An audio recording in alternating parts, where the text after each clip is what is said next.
Oke, selanjutnya kita akan pelajari tentang skema sistem komputer. Jadi, komputer merupakan perangkat elektronik yang dirancang untuk membantu penyelesaian permasalahan. Jadi, seperti yang kita ketahui pada generasi komputer, di situ diketahui bahwa awal daripada pembuatan sistem komputer itu sebenarnya adalah untuk menyelesaikan permasalahan-permasalahan yang sedang dihadapi pada saat itu, yaitu permasalahan perhitungan matematika. Jadi kalau kita lihat kata dasar daripada sistem komputer, yaitu compute, itu adanya menghitung. Jadi pada awalnya ya, komputer itu pertama diciptakan tujuannya adalah untuk menyelesaikan permasalahan matematis.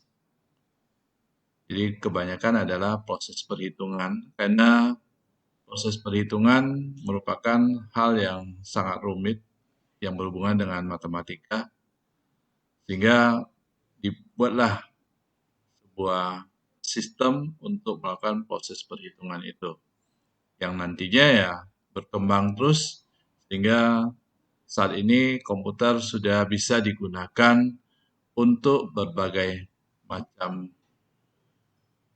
permasalahan yang dihadapi oleh manusia. Jadi bisa untuk menyelesaikan permasalahannya. Jadi untuk dapat berfungsi, komputer ini harus punya 3 komponen utama, yaitu hardware, software, dan brainware. Hardware itu perangkat keras yang ada di dalam sistem komputer, kemudian software itu adalah perangkat lunak berupa firmware, sistem operasi, ataupun aplikasi yang terpasang di dalam sistem komputer. Terus yang terakhir itu brainware adalah manusia yang menggunakan sistem komputer tersebut.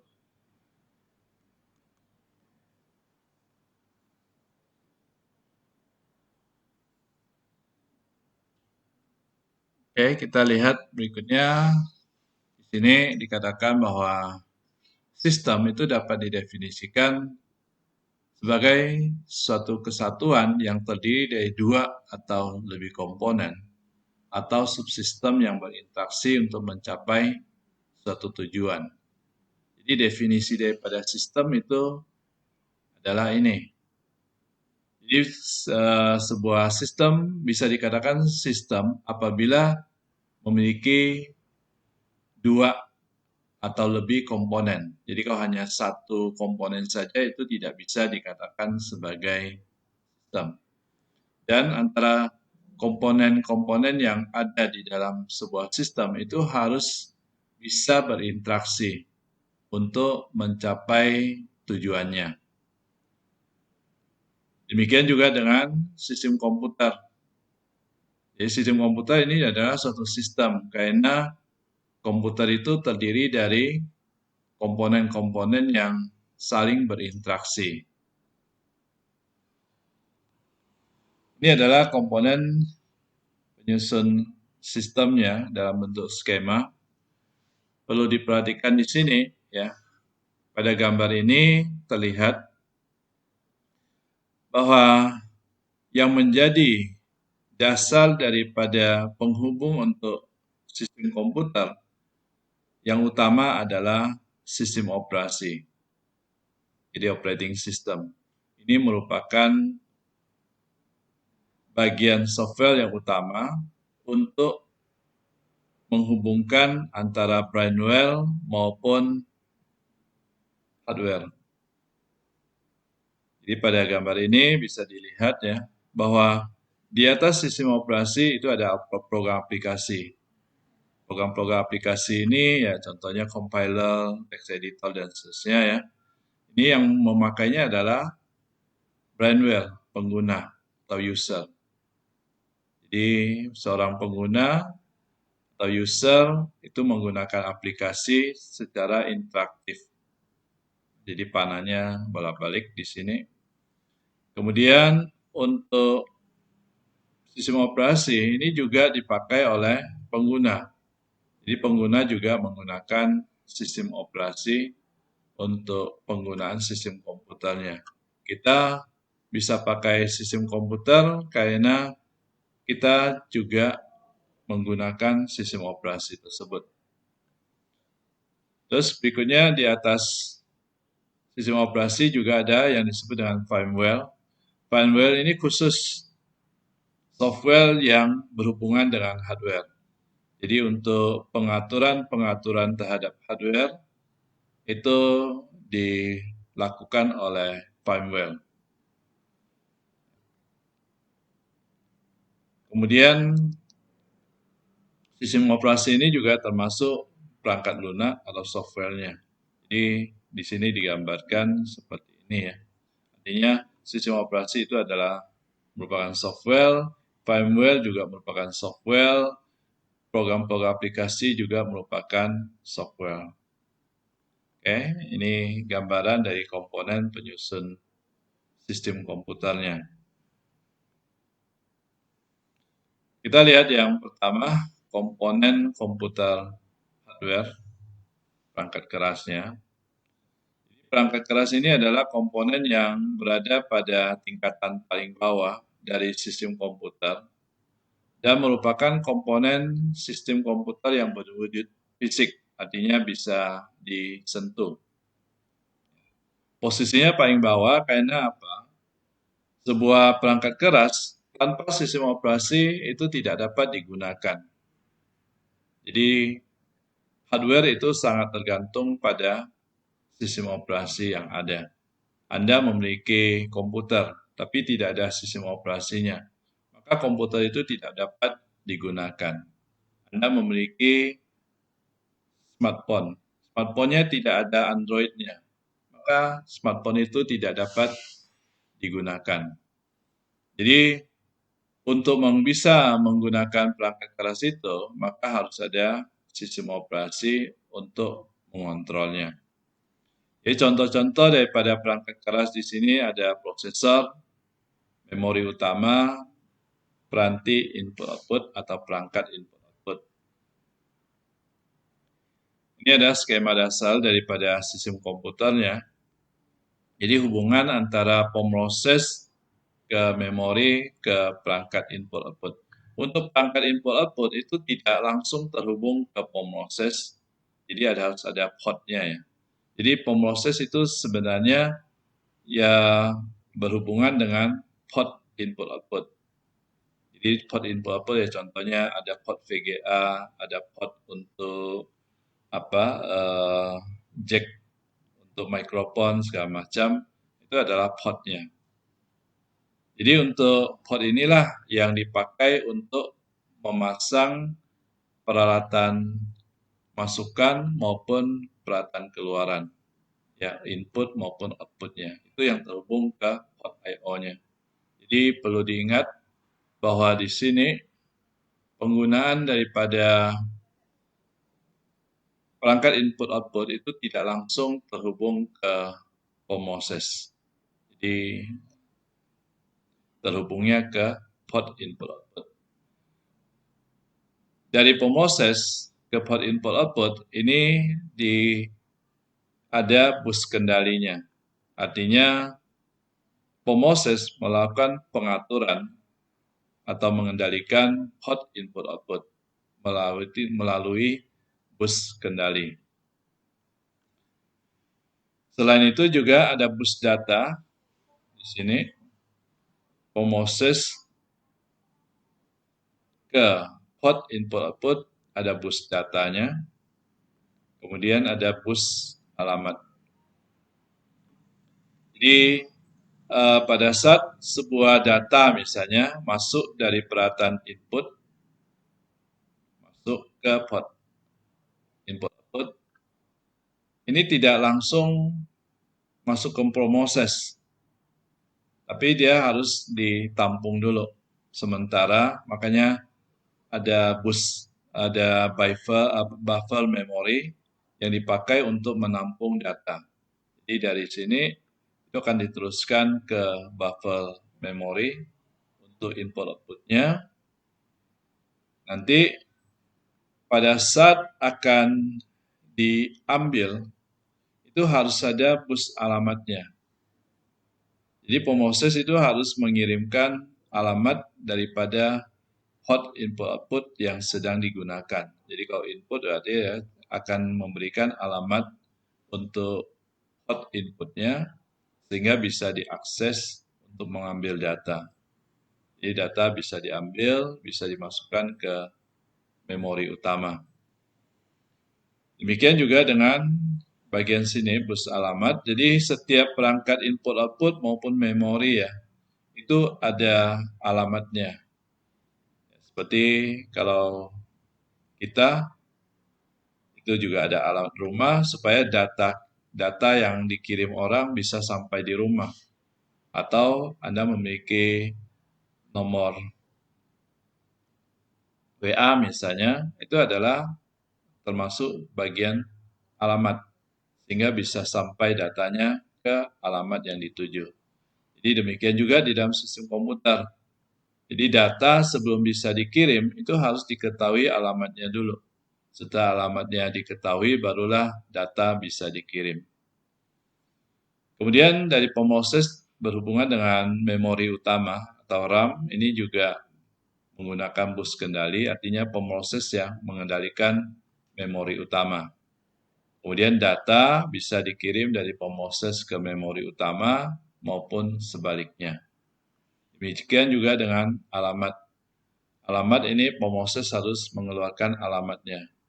Alamat memori itu ada di mana, alamatnya, barulah data bisa dikirim ke situ. Atau mau diambil dari memori, mau diambil ke pemroses, maka harus diketahui alamatnya dulu. Untuk mengetahui alamat, ya kita bisa lihat di sistem informasi.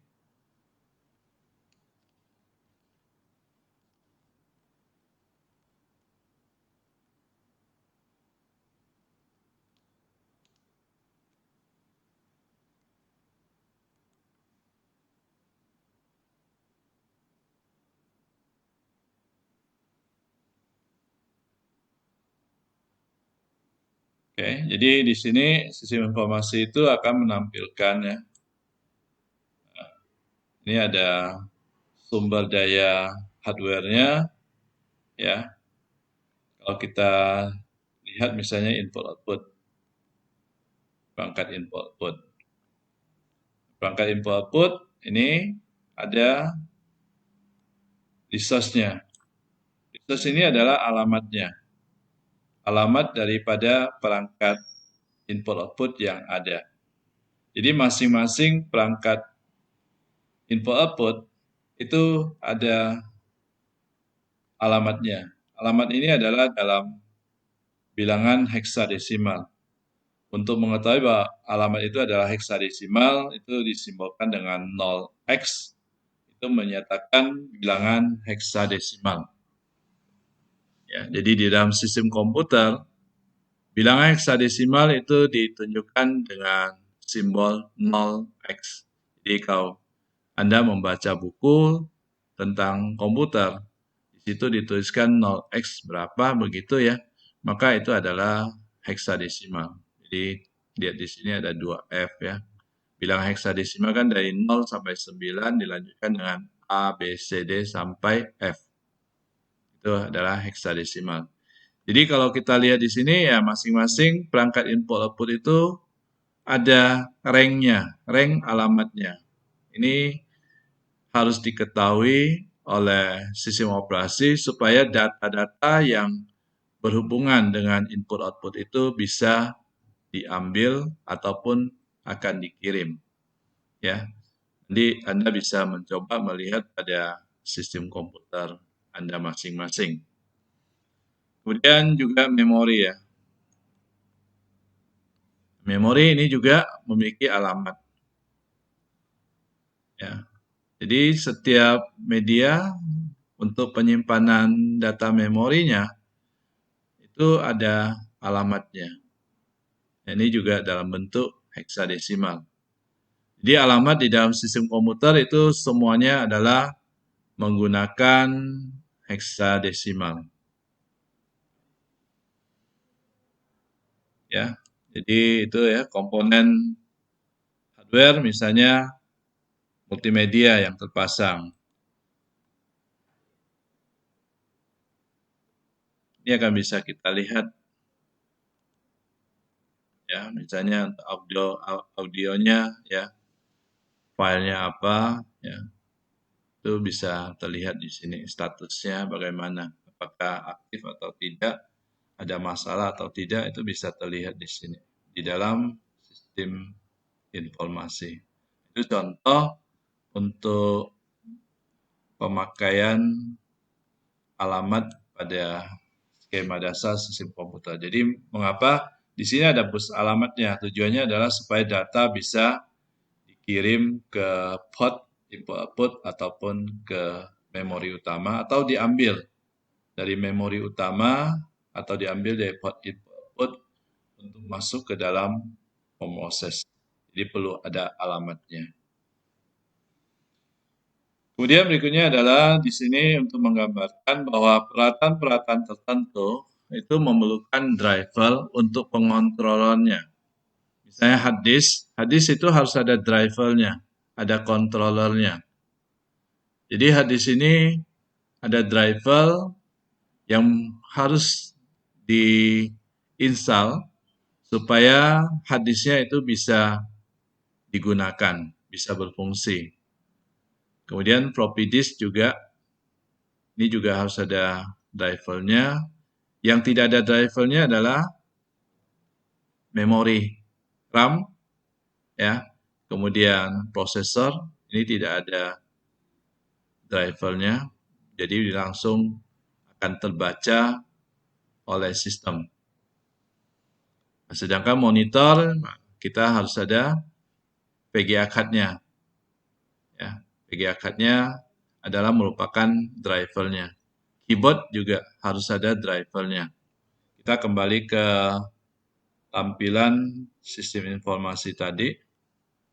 Ya, jadi yang kita lihat di sini ya, audio misalnya dia harus ada driver. Ya.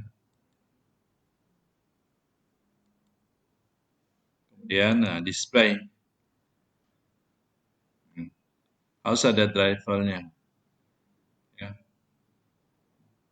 File drivernya harus ada supaya bisa difungsikan. Kita bisa melihatnya di situ. Jadi alamat memorinya, memory address-nya yang dipakai untuk menampung data untuk untuk displaynya itu. Jadi bisa ditampung di sini sementara baru ditampilkan pada tampilan VGA-nya. Ya, jadi ada memory address-nya. Kemudian I/O-nya, port I/O-nya ini alamatnya berapa? Itu ada di sini. Kemudian driver yang digunakan untuk monitornya itu. Nama filenya apa, bisa dibaca di sini. Kemudian contoh yang lain, ya input keyboard, ya. Keyboard ini dia harus ada drivernya juga kan, ada drivernya. Ya. Kemudian ada hierarchy. Hierarchy ini adalah register ya, register instruction yang digunakan untuk mengendalikan keyboard. Jadi deskripsi daripada keyboardnya itu bisa dibaca, nanti Anda bisa melihat komputer Anda masing-masing ya pada sistem informasi itu. Kemudian ada pointing device, ini adalah untuk mouse-nya itu pada laptop. Ini drivernya. Jadi setiap peralatan itu harus ada drivernya. Jadi masing-masing peralatan itu harus ada driver, barulah bisa difungsikan.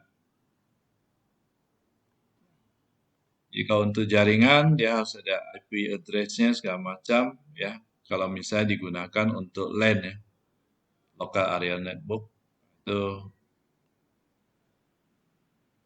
nanti Dia akan terpasang kalau sudah ada local area network-nya, adapternya itu. Oke. Kemudian contoh lain storage ya, hard disk. Nah, di sini ada drivernya.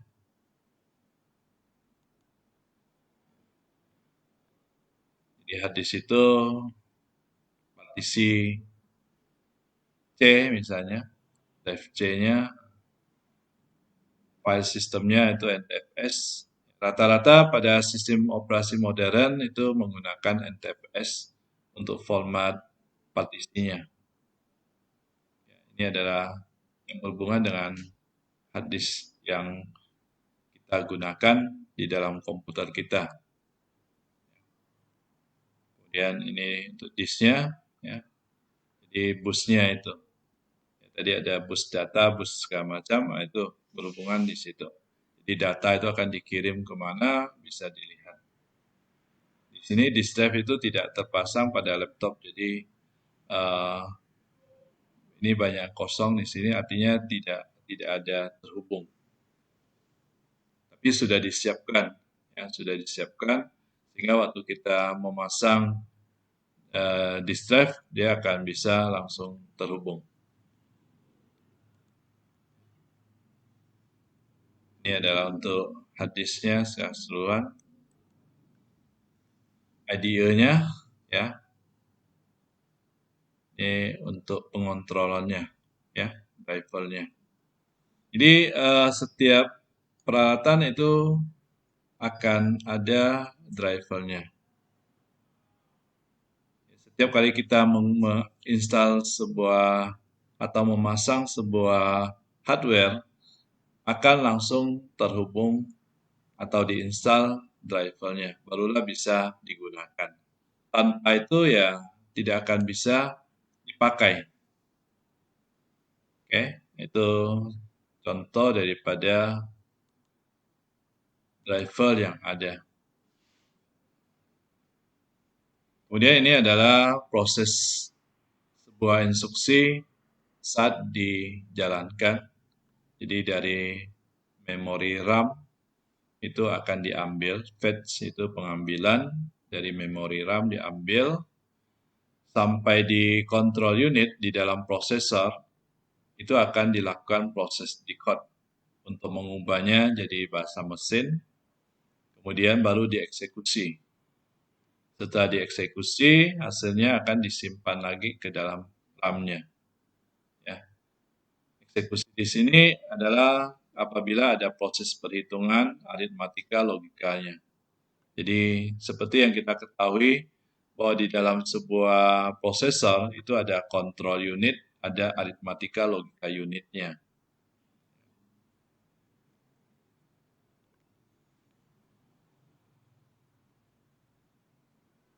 Oke, berikutnya adalah prosesor.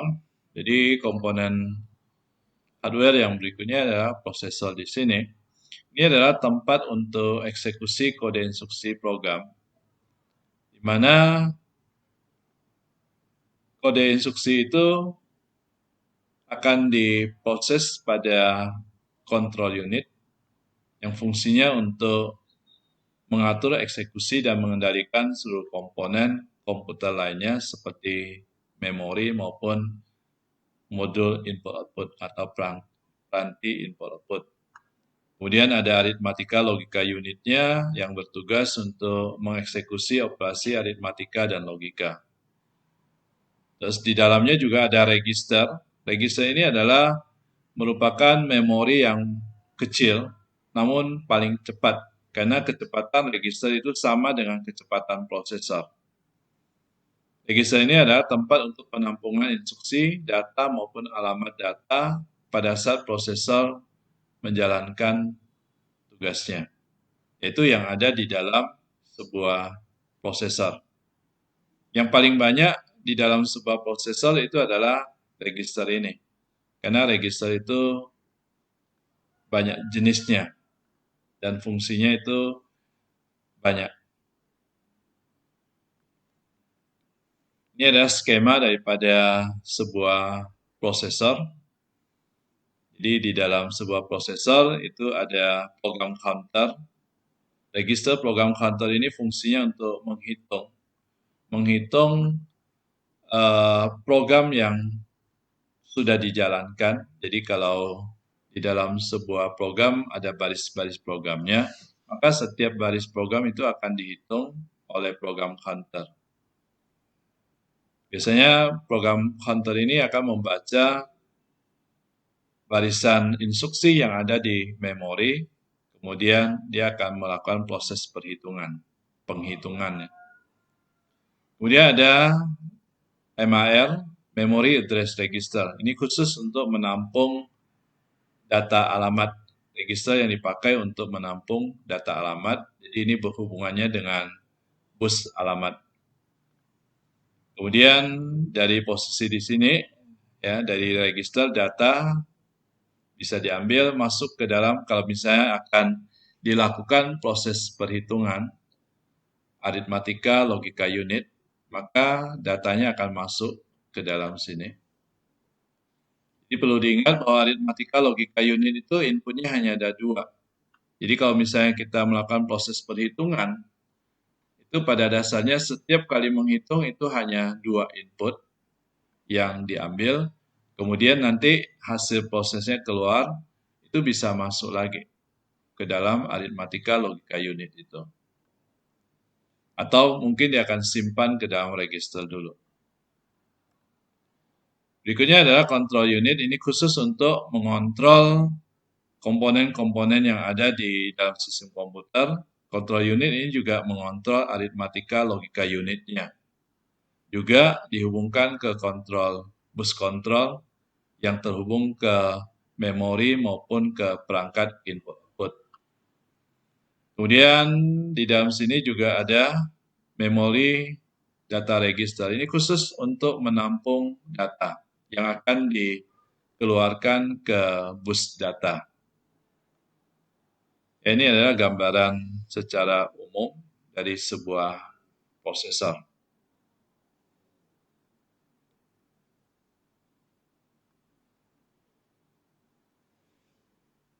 Jadi di dalam prosesor, secara garis besar jenis instruksi yang dijalankan oleh prosesor itu antara lain pertukaran data antara prosesor dan memori utama, ya, di mana instruksi itu dilakukan ketika harus ada proses pembacaan atau penulisan ke memori utama. Kemudian ada pertukaran data antara prosesor dengan peranti input-output. Jadi perangkat input-output itu akan dibaca datanya, maka di sini ada terjadi pertukaran data. Jadi instruksi ini dilakukan ketika data harus dibaca atau ditulis ke peranti input-output. Data-data untuk operasi input-output ini nantinya akan disimpan sementara di memori utama. Penyimpanan sementara di sini adalah pada buffer memori. Jadi memori yang dikhususkan untuk menyimpan data dari perangkat input-output itu. Jadi tidak langsung data dari peranti input-output itu langsung masuk ke prosesor, tapi dia akan simpan dulu ke buffer memori. Dari buffer memori baru nanti akan diteruskan ke prosesor untuk diproses. Ataupun nanti pada saat akan dikeluarkan dari prosesor, itu juga tidak langsung masuk ke peranti input-output, tapi akan dimasukkan ke memori buffer dulu. Setelah itu baru diteruskan ke output atau ke memori. Kemudian pemrosesan data oleh prosesor ini dilakukan untuk operasi aritmatika maupun logika. Jadi pada aritmatika logika unitnya. Kemudian operasi kendali. Ini untuk mengatur pengendalian terhadap hardware yang ada, misalnya pada saat diperlukan pengaturan arus eksekusi instruksi, lompatan segala macam ke instruksi-instruksi tertentu pada aritmatika logika unitnya maupun pada perangkat input-outputnya. Oke, sampai di sini dulu. Nanti kita lanjutkan dengan video berikutnya.